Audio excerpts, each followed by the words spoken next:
I was in a marriage for a very long time, and it was great up until it wasn't. It escalated toward the last 2 years. It escalated.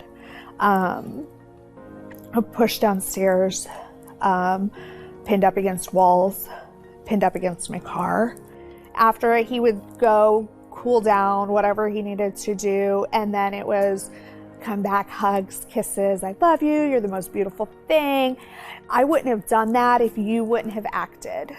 So your brain can't figure out, like, who is the real person? And you almost start to feel like you are literally going crazy and insane. Sometimes it's easier to take a punch than it is to think about being out in the world with nothing, because you don't know how you're going to survive. You have become so reliant on your abuser for everything. How do you do that? It's overwhelming. I knew that I had to leave when hands were put on me the last time. It was just a normal night, which involved a lot of yelling and screaming. The next thing I know, he's on top of me. I didn't quite realize at first that he was choking me. He had me like in a complete choke lock until I heard this sound that I thought only movies made up. But I realized that it was like my voice box and everything being crushed. And then I heard this other sound and I realized that it was the final breath in me escaping my body. And I think when he heard that, I just kind of went, I fought back, but then when I heard that, I had nothing left in me to fight anymore. And I kind of went limp.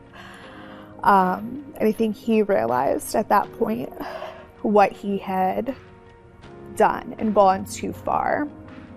And I remember thinking that night, just let me die. I can't do this anymore. Just let me die, and I didn't, thank God.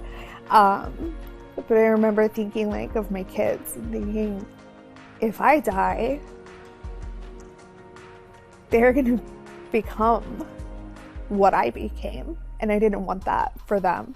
So I knew that that was the last time the hands were ever going to be put on me, and I was either going to die or I was going to get out of it. So I went into a safe place after I left. I went to a safe place for a little while, and I had my own cell phone, right, when I was with him and throughout everything. But what I didn't realize until 48 hours after I had left is that he had been tracking me through my phone. So my phone, even though I thought it was a safe thing, it was not safe for me at all to communicate through, because he knew where I was. So I'm literally scrimping every nickel and dime and penny that I could to be able to purchase a new phone for myself that was safe. But if I would have had a program More Than a Phone, that would have relieved so much stress. And More Than a Phone does so much more. It empowers survivors to get out there and to wake up another day and to hit that pavement and to make those connections. My life is so much better now, and I am living an amazing life, and he has to live with what he did, not me. He didn't do it to me. He did it for me so that I could become better than him.